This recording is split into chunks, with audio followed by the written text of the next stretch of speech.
কেউ জাদুগ্রস্ত কিনা কিভাবে বোঝা যাবে?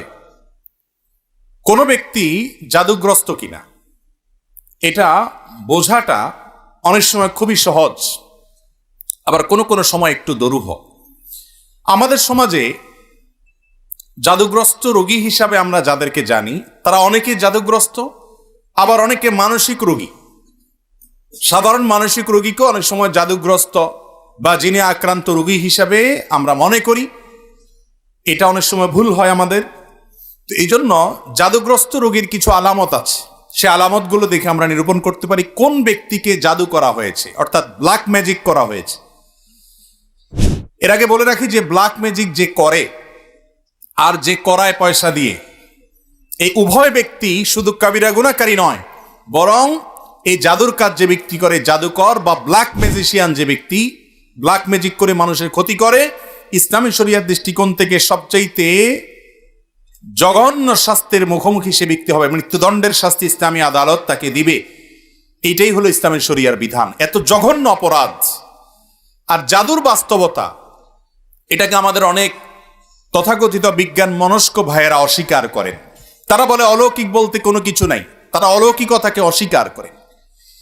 আমার মনে হয় এই একটা পয়েন্টে যদি একজন মানুষ নির্মোহভাবে নিরপেক্ষভাবে একটু যাচাই করার চেষ্টা করেন যে আসলে জাদু বলতে কোনো কিছু আছে কি, বা জেনে ধরা রোগী বা জিনের উপদ্রব বলতে কোনো কিছু আছে কিনা, একটু যদি অনুসন্ধান করা হয় এবং সেটা যদি ইনসাফের সাথে করা হয়, নির্মোহভাবে করা হয়, আমার তো মনে হয় এই যুগে আল্লাহর কোরআনের প্রতি ঈমান আনার জন্য আর কিছু দরকার নাই, এই একটা পয়েন্টই যথেষ্ট।